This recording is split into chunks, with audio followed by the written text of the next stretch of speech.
Sean todos bienvenidos al resumen informativo de Canva Noticia, periodismo ciudadano responsable. Ahora nos vamos con el resumen de noticias. Adelante, por favor.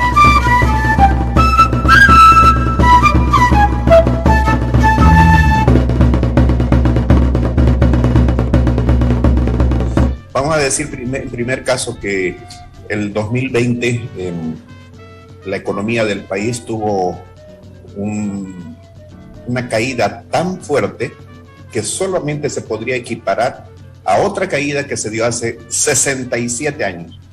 En 1953, la economía del país, producto de la Revolución Nacional de un año antes, en el 1953 la economía decayó en un 9,5%.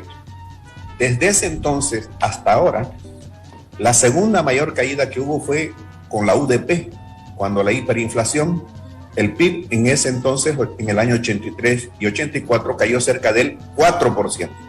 Pero para darnos cuenta la magnitud que ha tenido la caída del 2020, comparemos esas dos con la del año, el anteaño pasado. Caímos 8,7%, o sea, más del doble de lo que la economía se derrumbó durante la UDP y casi como hace 67 años. Pero además, en el año 2013, la economía del país alcanzó su máximo nivel de crecimiento, 6,8%. Pero como todo lo que sube baja, el macrociclo de precios altos que inició allá por el año 2004 acabó en el 2013, en el 2014. Entonces, de ese crecimiento que teníamos de 6,8%, en el 2014 vamos a 5,5%, luego 4,9%, después 4,3%, 4,2%, se estanca la economía, 4,2% otra vez del 2018, y el 2019 crecimos apenas 2,2%. El 2020 caemos 8,7% y el año pasado crecimos 6,1%. Entonces, con todo ese antecedente, ese 6,1% no nos puede obnubilar, ni siquiera se puede comparar con ese 6,8% del año 2013, que era en la época de bonanza. Este 6,1% de crecimiento del año pasado no ha alcanzado a amortiguar la caída del 8,7% del 2020, de tal manera que la economía que tenemos en términos reales, en términos de volumen físico de producción de bienes y servicios en el 2021, es apenas del tamaño de la economía que teníamos el año 2018. Recién este año, si crecemos por encima del 3%, vamos a equiparar el tamaño de nuestra economía en el 2022 con la que teníamos en el 2019. Entonces, la respuesta a su consulta: ¿cómo está la economía? Está recuperándose, pero siempre tenemos que tener mucho cuidado cuando manejamos los datos estadísticos, porque cuando hablamos del crecimiento del 6,1% el año pasado, eso no quiere decir que todos los sectores crecieron 6,1%. Ese es apenas un promedio. Hay sectores que han crecido más, hay sectores que han crecido menos y otros que ni siquiera han crecido, que siguen en crisis. El presidente de la Cámara de Industria y Comercio, Servicios y Turismo, el ingeniero Fernando Hurtado, daba una conferencia de prensa hace poquito y él ponía sobre la mesa un tema que es muy preocupante. De los 35 sectores en los que uno puede parcelar la economía, 20 de esos sectores están por debajo de su nivel del año 2019. Quiere decir que todavía les falta crecer para llegar a ser lo que eran en el año 2019. Entonces, sumemos nosotros a esta situación el hecho de que el contrabando persiste. Como usted bien decía, este conflicto Ucrania-Rusia plantea nuevos desafíos. La incertidumbre en el país en términos de políticas se mantiene. Entonces, ese pronóstico de 5,1% del gobierno, siempre nos preguntan a los economistas, ¿es realista o no? Y la respuesta que nosotros damos es: depende de lo que haga el gobierno para acompañar desde el sector privado ese crecimiento. Pero también podría darse el caso de una fuerte inyección de recursos, sea a través de inversión, sea a través de gasto social, pero ¿a costa de qué? A costa de endeudamiento. Esto para que se entienda un poquito, para que la audiencia lo pueda digerir. En un barrio pueden haber muchos vecinos y resulta que no todos los vecinos cada año cambian auto, no todos los vecinos cada año pintan su casa, no todos los vecinos se van de viaje a Miami, ¿verdad? No todos los vecinos se visten a lo último de la moda, pero hay un vecino que hace todo aquello. Pero eso que está haciendo de repente lo está haciendo a costa de deuda. La casa súper lujosa la debe, lo debe el auto último modelo, debe a la agencia de viaje, etc. Entonces, el crecimiento se puede dar, pero lo sano a lo que deberíamos aspirar, Enrique, igual que en una economía familiar, es que ese crecimiento esté respaldado por un endeudamiento productivo, no que sea un endeudamiento que signifique un lastre, signifique una carga para las generaciones posteriores. En suma, nosotros quisiéramos decir que este 5,1 es posible siempre y cuando el gobierno, por ejemplo, dé las garantías al sector empresarial nacional, extranjero, para que invierta y sea el empresario el que asuma el riesgo, el que cargue con esa posibilidad productiva de servicio comercial y genere empleo, y no sea el gobierno a través de un endeudamiento que eso lo van a heredar nuestros hijos y los hijos de nuestros hijos.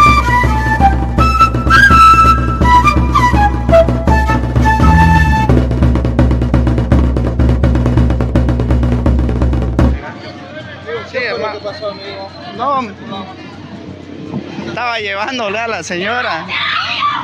¿Qué fue lo que pasó? ¿Él se la atravesó a usted? No, estaba cruzando ya y la noa salió y me dio en la cola. ¿Estaba en rojo, en verde? No había cambiado todavía ni amarillo. ¿A dónde se dirigía usted con la señora? Ella me estaba indicando a la calle La Paz y Potosí, me dijo. ¿Fue fuerte el impacto?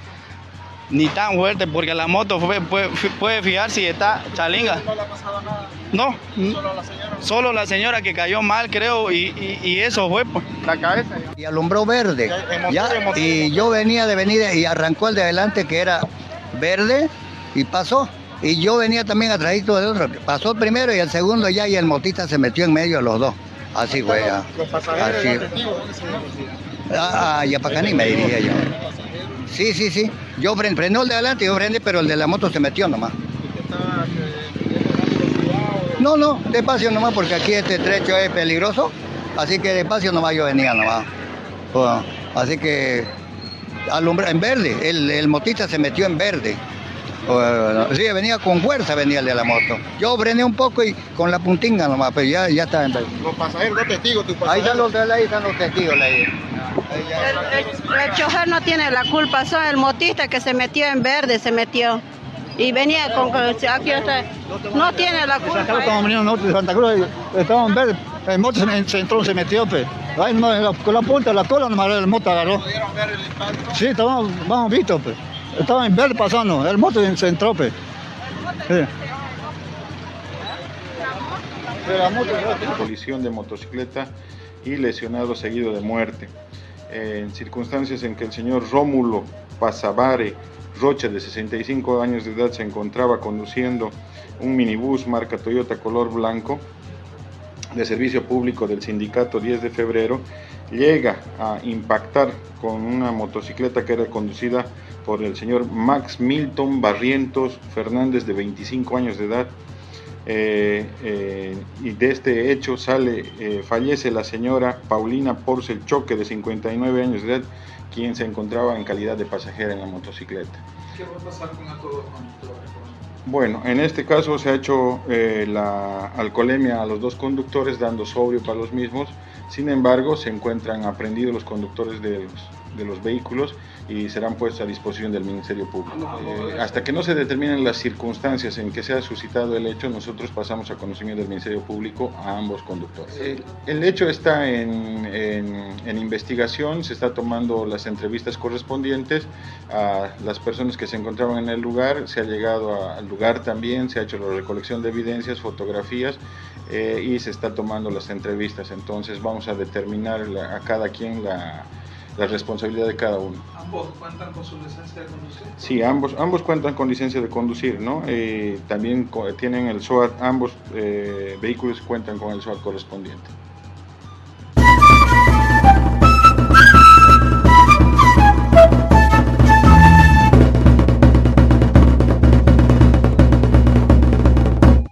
A ver, nosotros, más que la situación jurídica del ex gobernador, nos fijamos o estamos concentrados en el debido proceso, ¿no? En el proceso que se ha llevado adelante de forma clara y transparente.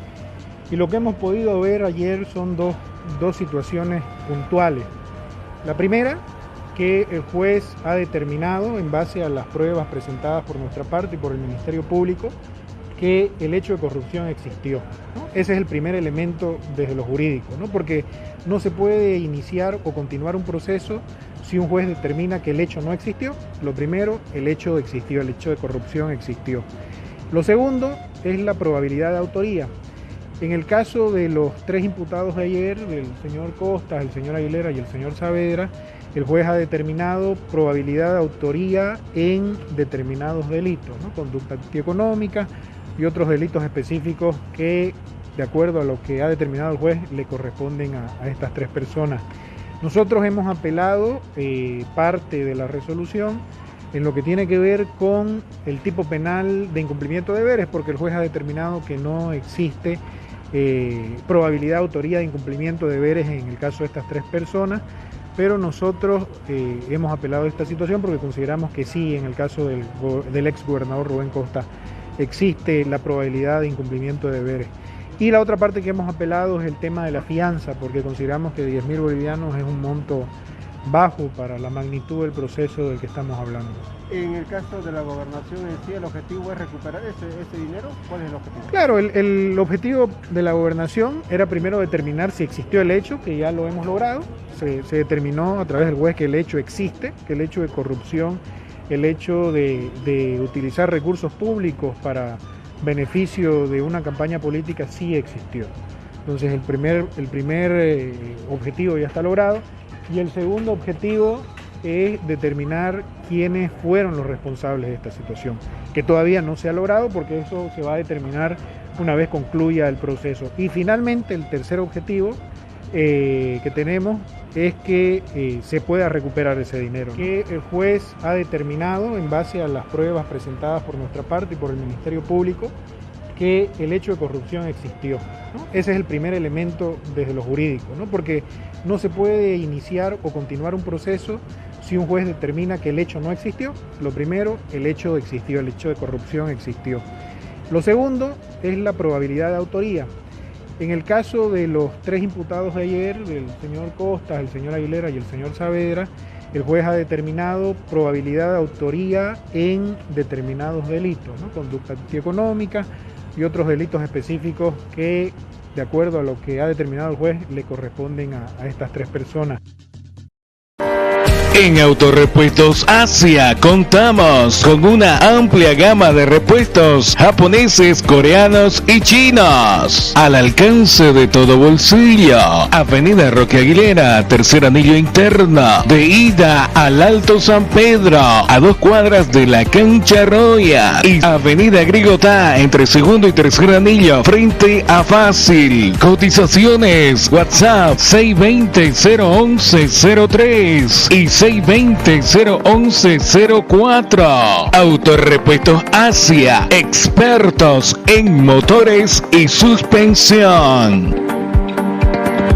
¿Problema con la suspensión de su vehículo? No lo piense más, mi amiga. Venga a Autorepuesto La Suspensión. Contamos con un amplio stock de repuestos originales y nacionales de gran calidad, bujes de bandeja en caucho y poliuretano, y todo lo referente a la suspensión al mejor precio del mercado. Tercer anillo interno por la entrada al Club Hípico. Cotizaciones al WhatsApp 760-72-749. Somos Autorepuesto La Suspensión.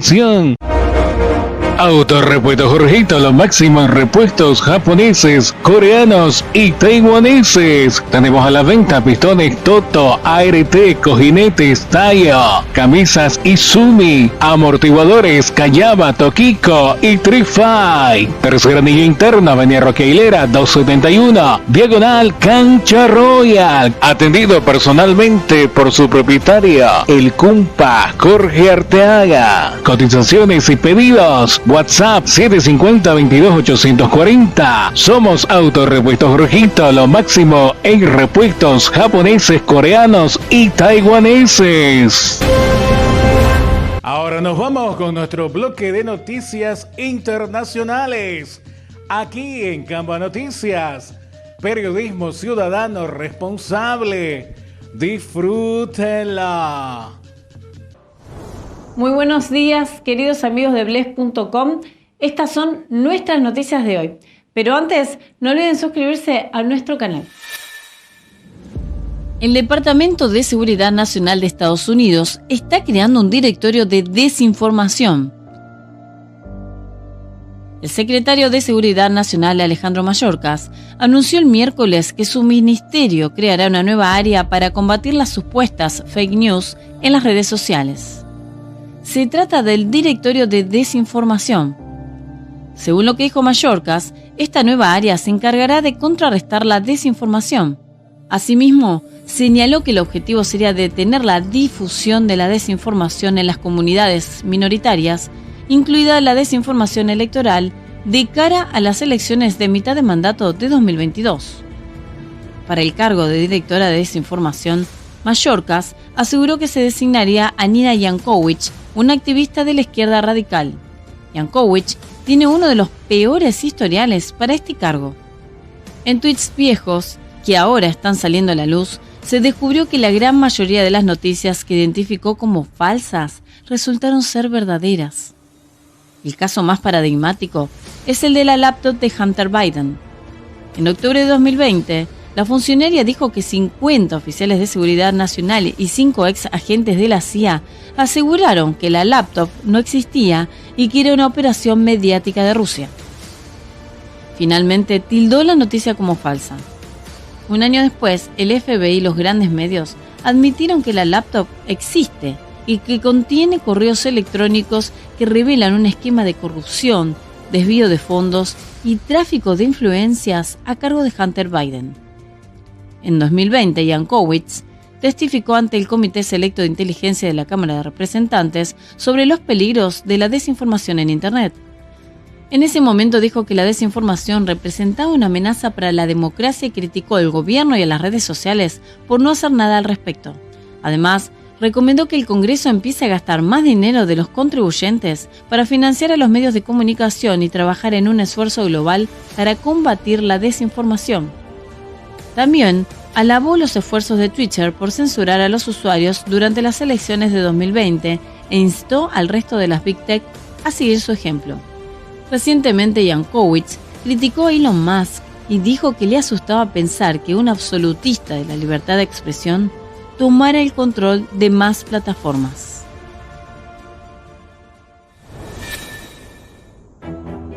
El multimillonario detrás de SpaceX, Elon Musk, habló sobre la red social Truth Social del expresidente Donald Trump.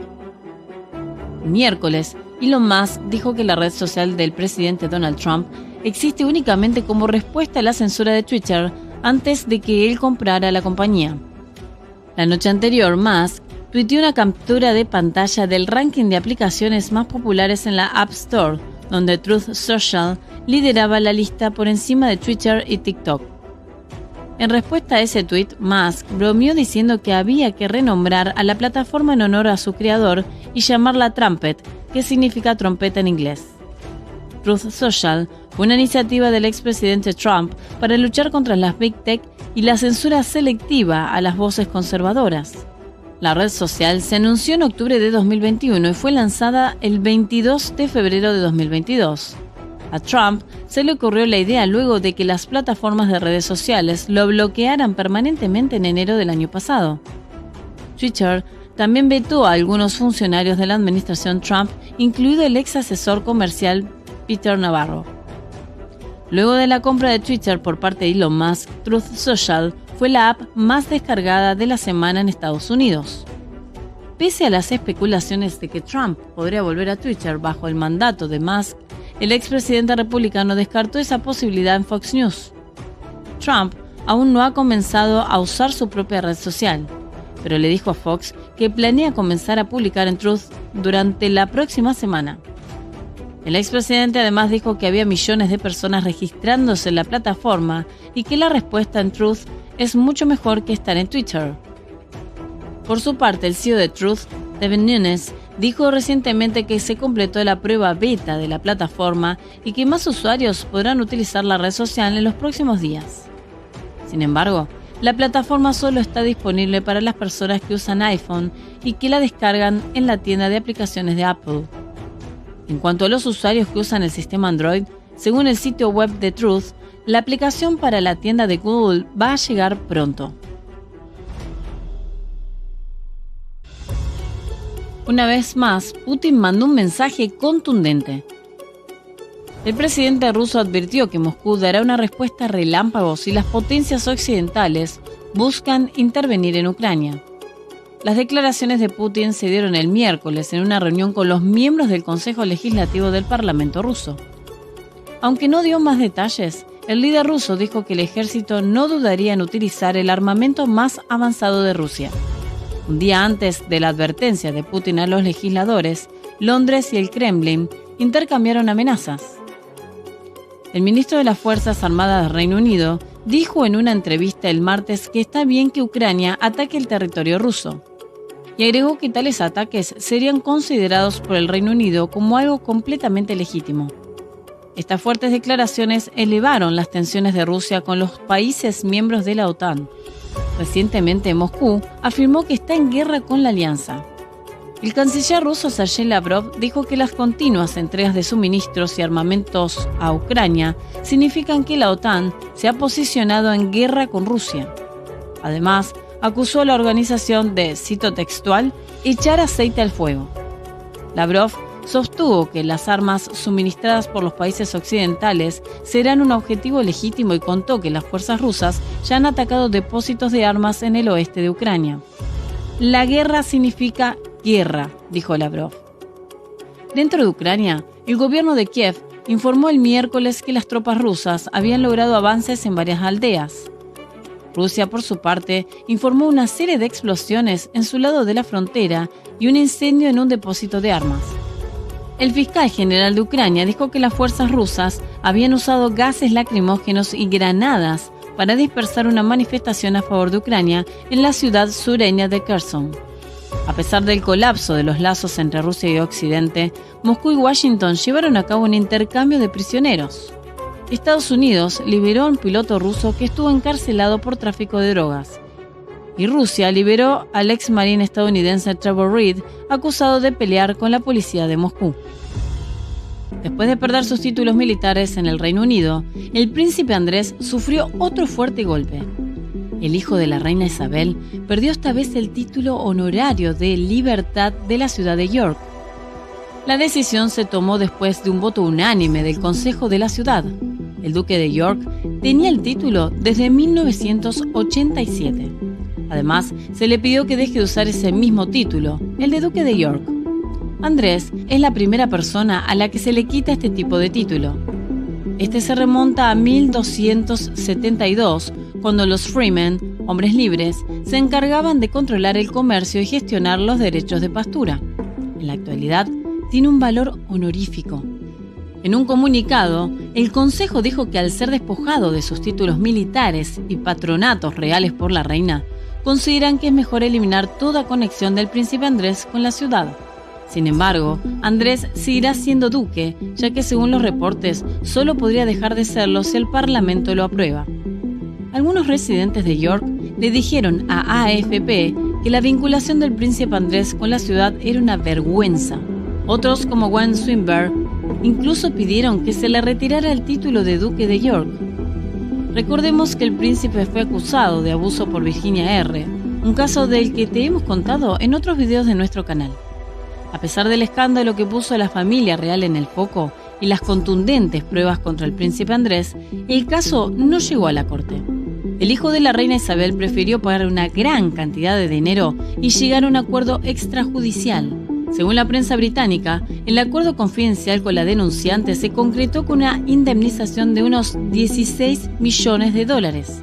Cabe aclarar que desde que fue acusado, el príncipe Andrés rechazó una y otra vez las denuncias en su contra. En el suministro mundial de fertilizantes, causados por la guerra en Ucrania, redoblará la crisis, ya que reducirá drásticamente los rendimientos de los cultivos y por ende el alimento de los países más pobres.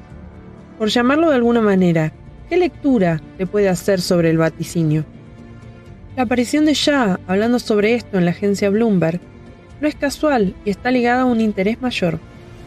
La Fundación viene trabajando intensamente con respecto a la necesidad de reestructurar el suministro mundial de alimentos y hacerlo más sostenible. Recordemos además que tiene puntos estrechamente alineados con el Foro Económico Mundial. Abogar por el reinicio global es uno de los más relevantes.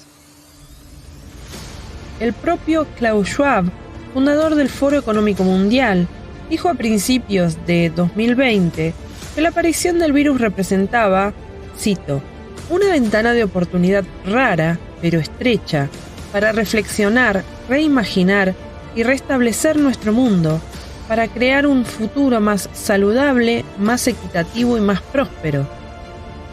Incluso la directora gerente de la organización Food Initiative de la Fundación de Rockefeller, Sarah Farley, se ha hecho eco del mismo mensaje. Ella habló de la necesidad de reinventar nuestros sistemas alimentarios para un mundo posterior al 2020. Mientras que Roy Steiner, vicepresidente de la organización, dijo recientemente que el mundo está gastando demasiado en alimentos que son malos para las personas y para el planeta. Esto podría estar apuntando a la cría de ganado que utiliza el agua y el suelo como recurso. Y quizás sea así, ya que es bien conocido que muchos globalistas han venido ponderando la carne sintetizada en laboratorio. Sin ir más lejos, el Foro Económico defiende esta idea y también ve como alternativa la introducción de insectos en el suministro mundial de alimentos. En Autorepuestos Asia contamos con una amplia gama de repuestos japoneses, coreanos y chinos al alcance de todo bolsillo. Avenida Roque Aguilera, tercer anillo interno, de ida al Alto San Pedro, a 2 cuadras de la Cancha Royal, y Avenida Grigotá, entre segundo y tercer anillo, frente a Fácil. Cotizaciones, WhatsApp 620-011-03 y 620-011-04. Autorepuestos Asia, expertos en motores y suspensión.